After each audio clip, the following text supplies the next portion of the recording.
Hello, अस्सलाम वालेकुम। वालेकुम अस्सलाम। मैं आपसे मिलना चाहती हूँ। हाँ हाँ बोलो, जब जब तुम चाहो। मैंने आपसे बहुत सी ज़रूरी बातें करनी है। तो मैं तुम्हारे हर सवाल का जवाब देने के लिए तैयार हूँ। जो पूछना चाहती हो पूछो। बस एक दफ़ा अपने पापा को माफ़ कर दो। वो मैं कब का कर चुकी हूँ। तो फिर अब तक मुझसे दूर क्यों बेटा? आप घर आ जाएं। ठीक है, मैं आता हूँ बेटा।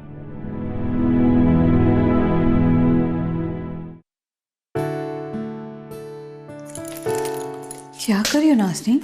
बता रही हूँ मम्मा, आप ये पहने।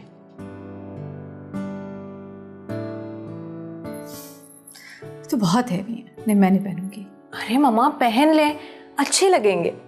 क्यों पहनो? कहीं जा रहे हैं क्या हम? सरप्राइज है। कैसा सरप्राइज? कोई आ रहा है? इधर देखो मेरी तरफ। कोई आ रहा है क्या? पापा। क्यों? उन्हें किसने बुलाया? मैंने बुलाया है मम्मा, मुझे उनसे बातें करनी है। कैसी बातें नाज़नीन? मम्मा आपके सामने करूंगी, आपको पता चल जाएगा।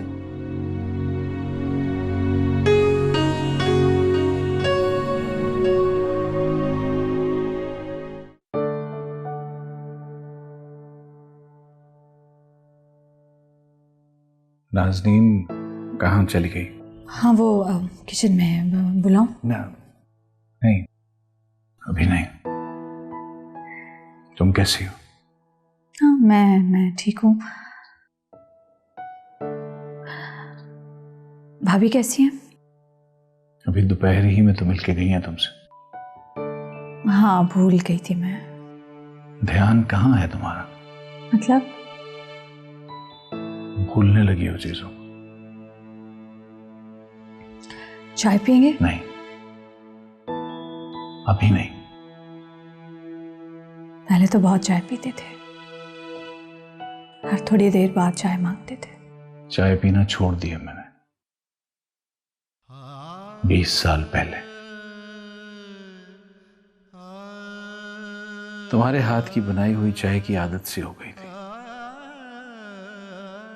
फिर दोबारा उतनी अच्छी चाय मिली नहीं।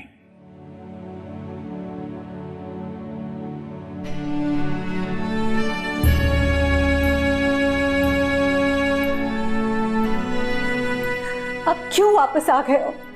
जब मैंने अपनी मोहब्बत को सुला दिया, अब क्यों वापस आए हो?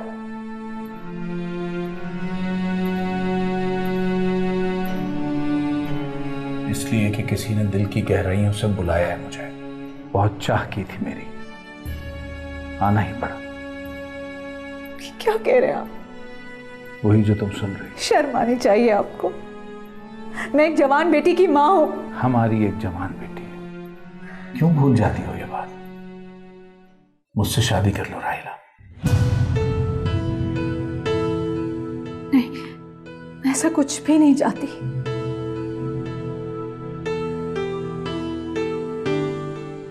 बैठो बैठो, मुझे तुमसे बात करना है। तुम भी बैठो। बेटा, बहुत मुश्किलें आई, बहुत तकलीफें थी। अपनी कोशिशों से हर तकलीफ को, हर मुश्किल वक्त को धक्का देते रहे जितना दे सके। लेकिन हकीकत तो यही है कि तुम्हारी मां मुझसे आज भी उतना ही प्यार करती है जितना पहले दिन करती थी। झूठ है ये। मैं किसी को नहीं चाहती। तुम झूठ बोल रहे हो। तुम आज भी मुझसे दीवानावार प्यार करती हो, ये मुझे चाहती है आज भी। खुदा का खौफ करें आप सादत, कुछ तो खुदा का खौफ करें। दुनिया की नजरों में तो मुझे रुस्वा कर चुके हैं, लेकिन मेरी बेटी की नजरों में तो ना गिरा। तुम्हारी ही बेटी नहीं है सिर्फ, ये हमारी बेटी है। क्यों भूल जाती हो ये बार बार? नहीं भूली, आज तक नहीं भूली। इसीलिए इसके नाम के साथ नाज़नीन सादत है। आप भूल गए थे, वरना मुझे कभी भी अपने आप से अलग ना करते। क्या भूल गया मैं? क्या भूला? उन 4 महीनों के, फकत उन 4 महीनों के लिए तुम्हारी सारी जिंदगी बर्बाद कर देता। फकत 4 महीने? आपकी नजर में फकत 4 महीने है वो? औरत के लिए एक रात काफी होती है जब वो अपना घर गृहस्थी बनाती है, और आप कह रहे कि फकत 4 महीने? बस कर दें आप दोनों, प्लीज बस कर दें। कब तक इन्हीं बातों पे झगड़ते रहेंगे आप?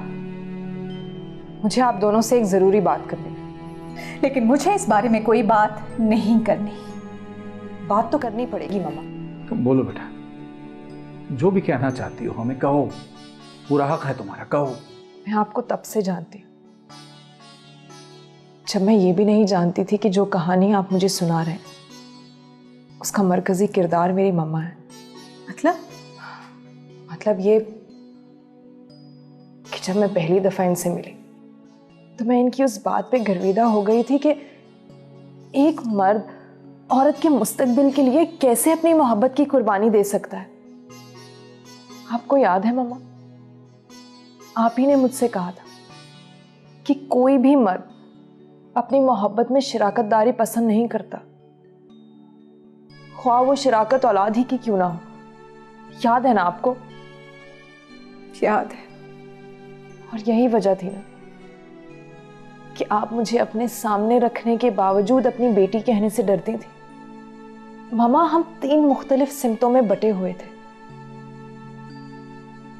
कुदरत ने हमें जिस तरह से मिलाया है वो किसी मौजज़े से कम नहीं है। ये मोहब्बत नहीं है तो फिर क्या है? अलग अलग जगहों पे बटे हुए लोग आपस में एक दूसरे की तरफ इस तरह खींचे चले आते हैं जैसे मकनातीस को खींचता है। मेरे रब से बस इतनी सी दुआ रही है कि बाकी लोगों की तरह मेरी जिंदगी भी रिश्तों से भर दे।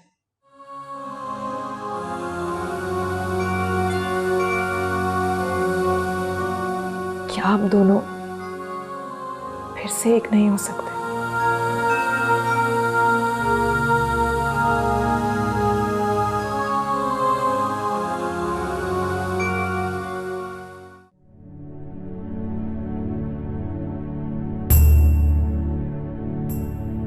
जहाँ से मैं काफ़ी दिनों से देख रही हूँ कि तुम कुछ परेशान से हो। क्या बात है? सब खैरियत तो है ना? हाँ मामा, सब खैरियत है। वो दरअसल आजकल ऑफिस का काम कुछ ज़्यादा है, शायद इस वजह से थोड़ा स्ट्रेस ले रहा हूँ। काम ज़्यादा है या तुम मुझसे कुछ छुपा रहे हो? क्या छुपाऊंगा आपसे? और आपसे कुछ छुपाया भी तो जाऊंगा कहाँ? ज़रूर कोई बात है, मुझसे शेयर नहीं करोगे?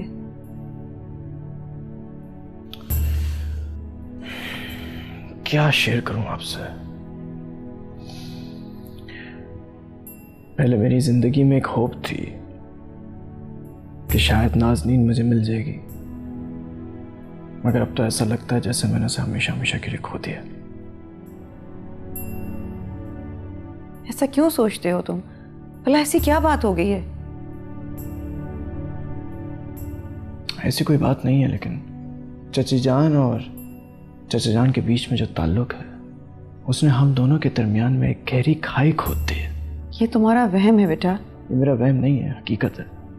चची जान कभी भी चचा जान को माफ़ नहीं करेंगी और नाज़नीन कभी भी मुझसे शादी करने के लिए तैयार नहीं होगी।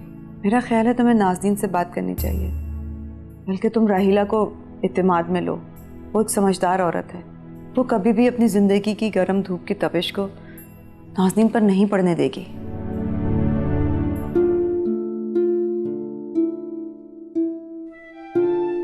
मामा, आपको क्या हो गया है? मुझे क्या हुआ है या तुम्हें क्या हुआ है? क्यों फिजूल बातें कर रही हो? जो तुम चाह रही हो वो चाहकर भी नहीं हो सकता। मामा, क्यों नहीं हो सकता? आखिर इसमें हर्ज ही क्या है? इसमें कोई हर्ज नहीं है। तुम्हें कोई हर्ज नजर नहीं आ रहा? इस उम्र में माँ अपनी बेटी की शादियों के ख्वाब देखती हैं, अपने लिए उरूसी जोड़े नहीं बनवाती। मामा, आप पापा से मोहब्बत करती हैं तो आप उनसे शादी क्यों नहीं कर लेती? क्योंकि मैं मजीद अपनी जिंदगी का तमाशा नहीं बना सकती। मामा, इसमें तमाशा बनाने वाली कौन सी बात है? मैं इस पर बहस नहीं करना चाहती, बात खत्म।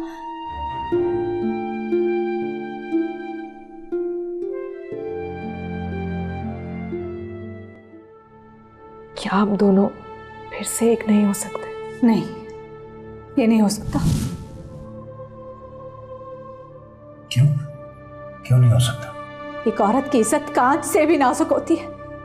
मैं अपनी जिंदगी को मजीद तमाशा नहीं बना सकती। इसमें तमाशा बनाने वाली क्या बात है? मैं तुमसे शादी करना चाहता हूं, अपनी की हुई गलती को सुधारना चाहता हूं, बस। सही कह रहे हैं, आपने तब भी अच्छा ही किया होगा, अब भी अच्छा करना चाहते, लेकिन तलाक का जो दाग आप मेरे दामन पर लगा चुके हैं उसे नहीं मिटा सकते। ये नहीं कर सकती, मैं ये नहीं करूंगी। मैं समझ सकता हूं तुम्हारी मजबूरी को। हमारा माशरा औरत के लिए बहुत सख्त रवैया रखता है, लेकिन मैं तुम्हें तहफ़्फ़ुज़ देना चाहता हूं, अपनी की हुई गलतियों का इजाला करना चाहता हूं। शायद मैं कहीं ना कहीं गलत हूं। तुमने बिल्कुल ठीक किया कि मुझे इनकार कर दिया। मैं तो इसी भ्रम में था कि तुम मुझे कभी इनकार नहीं कर सकती। हार गया मैं अपने जज्बों से, अपने रिश्तों से हार गया। तुम्हें राहिला की बातों का बुरा नहीं मनाना चाहिए था। उसकी जगह कोई भी औरत होती तो यही फैसला करती। भाभी जान, मैं मानता हूँ मुझसे बहुत सी गलतियां सरजद हुई और किसी हद तक मैंने अपनी उन गलतियों का खमियाजा भी भुगता है, लेकिन भाभी जान मैं ये नहीं समझ पा रहा कि आखिरकार मेरा ये माजी मेरा पीछा क्यों नहीं छोड़ता। हम अपने माजी को कैसे भूल सकते हैं?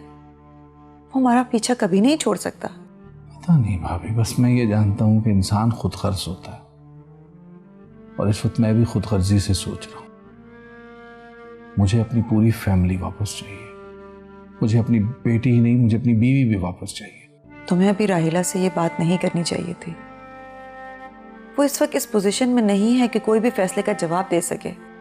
जान, लेकिन नाज़नीन भी यही चाहती है। वो तो यही चाहेगी। हर औलाद, खासतौर पे बेटी, अपने माँ बाप को खुश देखना चाहते हैं। और भाभी जान, मैं उसकी खुशी पूरी करना चाहता हूँ।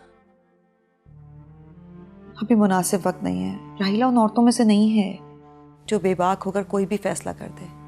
वो आज भी पहले की तरह सहमी और डरी हुई है। हमेशा जब भी मैं सादत अंकल से मिली तो उनमें मैंने अपने लिए एक बाप की शफकत महसूस की। मैं नहीं जानती थी कि वही मेरे पापा हैं। सच पूछो तो अपने किसी भी रिश्तेदार को नहीं पहचानती। अपनी माँ के पास रहते हुए भी उन्हें ना जान सकी, फिर कैसे अपने पापा को पहचान पाती? मगर अब रिश्तों पर से बेगानी धूल छट चुकी है। मेरे सामने बहुत सारे रिश्ते मौजूद हैं जो सिर्फ मेरे हैं। बड़ी अम्मा, मामा, पापा, मेरी कज़न वरीशा भी तो है, और हाँ वो भी। अच्छा बाबा नाम लिख देते जहां से। बहुत किया है इसने मेरे लिए, मैं इसका एहसान जिंदगी भर नहीं भूल सकती।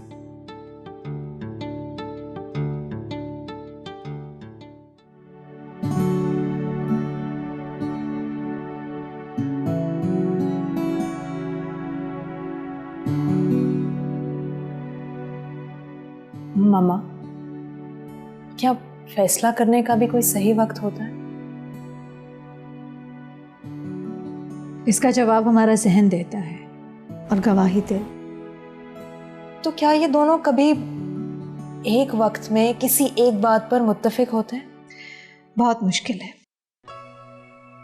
इसलिए दिल के फैसले दिमाग से नहीं किए जाते। एक बात पूछूं? क्या आपको वाकई ऐसा लगता है कि आप पापा पर दोबारा भरोसा नहीं कर सकती?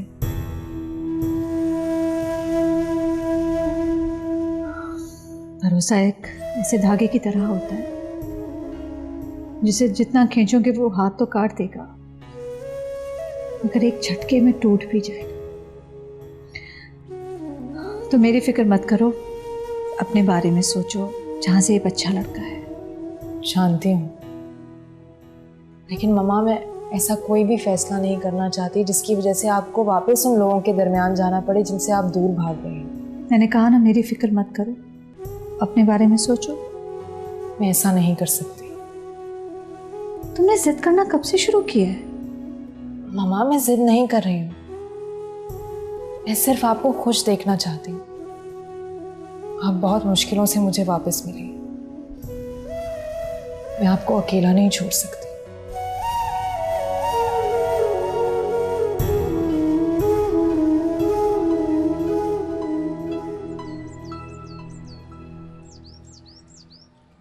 राहिला, ये क्या किया तुमने? मुझे तुमसे इस तरह की बेवकूफ़ी की उम्मीद नहीं थी। मैंने क्या किया भाभी? तुम अच्छी तरह जानती हो हमारे माशरे में अकेली औरत का जिंदगी गुजारना आसान है क्या? लेकिन एक अकेली औरत औलाद के सहारे पूरी जिंदगी गुजार सकती है। भाईजान के बाद आपने क्या किया? यही किया ना? राहिला, मेरी बात और थी।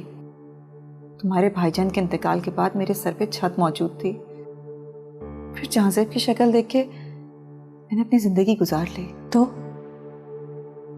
मेरे पास भी तो बेटी है ना, क्या मैं ऐसा नहीं कर सकती?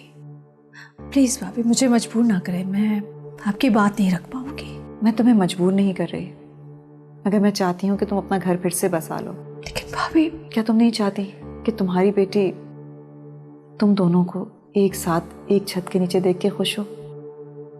ऐसा करने से ना सिर्फ तुम सादत की बल्कि जहांजेब और नाज़रीन की भी मदद करोगी, क्योंकि वो दोनों भी एक दूसरे को बहुत चाहते हैं।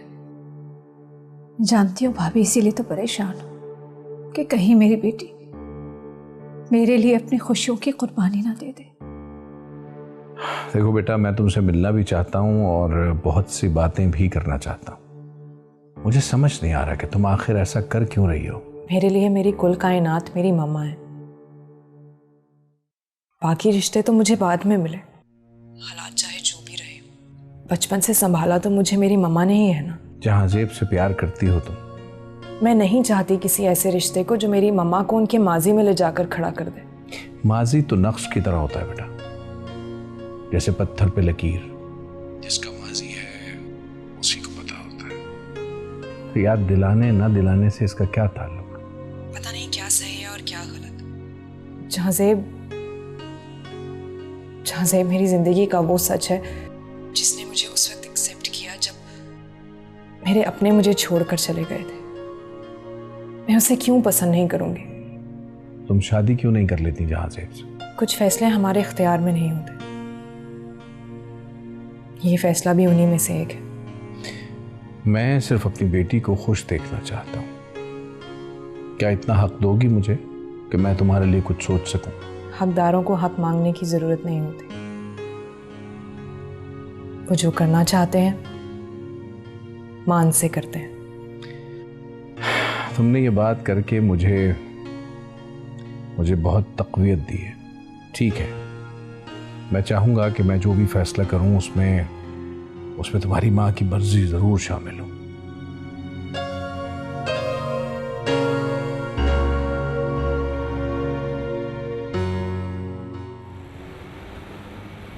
नहीं, मैं तुम्हें फोर्स नहीं करूँगा, लेकिन क्या तुम ये जानती हो कि तुम्हारी खुशी के लिए तुम्हारी बेटी अपनी खुशियों को दांव पे लगा रही है? मैं जानती हूँ कि वो जहांजेब को पसंद करती है, बल्कि मैं तो खुद ये चाहती हूँ कि उन दोनों की शादी हो जाए। लेकिन वो अब ऐसा नहीं चाहती, क्योंकि वो जानती है कि इस शादी के बाद तुम एक बार फिर हमारी फैमिली का मेंबर होगी। और तुम ऐसा चाहती नहीं हो, तो तुम्हारी जिद के आगे उसने अपनी खुशियों को कुर्बान करने का सोच लिया है। मैं जिद कर रही हूँ? मैं?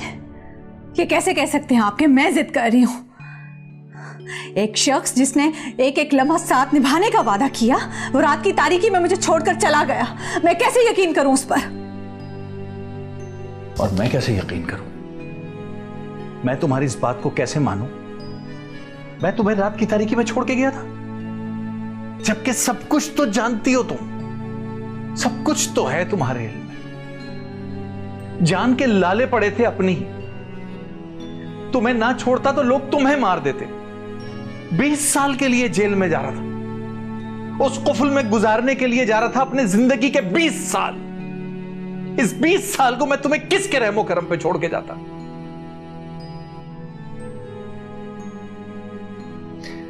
मैंने वो 20 साल, उन 20 सालों की रातें, काली रातें उस चार दीवारी में अगर गुजारी हैं, तो खुदा गवाह है मेरा कि खुदा के बाद अगर कोई मेरे साथ था तो वो तुम थी, सिर्फ तुम।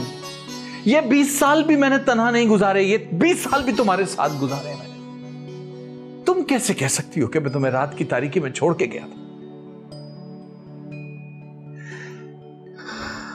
राहिला, मेरे लिए कल भी तुम बहुत अहम थी और आज भी। कुदरत ने खुद ब खुद ये रास्ते बना दिए, वरना तुम्हें तो पाने की उम्मीद ही खो बैठा था मैं। चलो यार, एक दफा फिर शुरुआत करते हैं, अपनी जिंदगी को वहीं से शुरू करने की कोशिश करते हैं जहां छूटी थी। अपनी बेटी को बेहतर मुस्तकबिल देने की कोशिश करते हैं। अगर तुम मेरे साथ नहीं गई यहां, या जो भी तुम्हारा फैसला है, मैं नहीं जानता, लेकिन जहां मैंने अपनी जिंदगी के 20 साल उस चार दीवारी में गुजारे थे, बाकी की जिंदगी इस चार दीवारी में गुजार दूंगा और मर जाऊंगा वहीं। अल्लाह ना करे।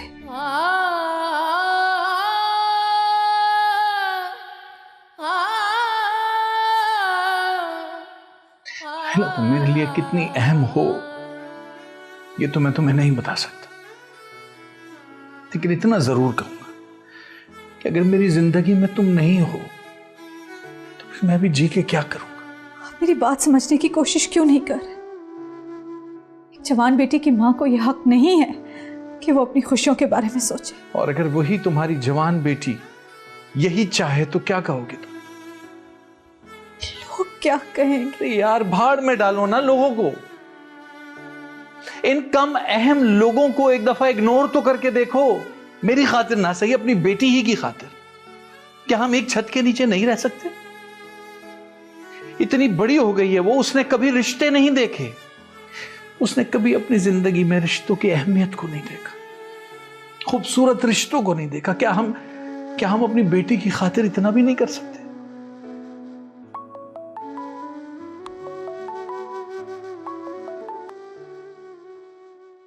जी भाभी जान। सादत राहिला कहाँ है? मेरे सामने। मेरी बात कराओ उससे। जी, चलो बात करो।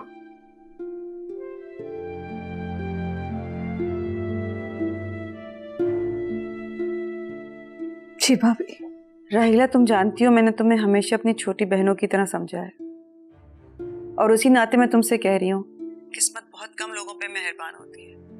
तुम्हें एक बार फिर मौका मिल रहा है एक होने का, इसे जाया मत करो। तुम्हारी एक हाँ से नाज़नीन को वो सब कुछ मिल जाएगा जिससे वो आज तक महरूम रही है।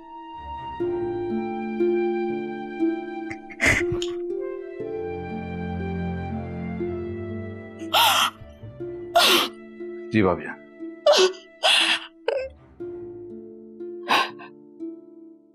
रो रही है? रो लेने दो। 20 साल से जो लावा उसने अपने दिल में भर रखा है उसे एक दफा पहचाने दो। मैं निकाह की तैयारी कर रही हूँ, तुम राहिला को लेकर आओ। जी।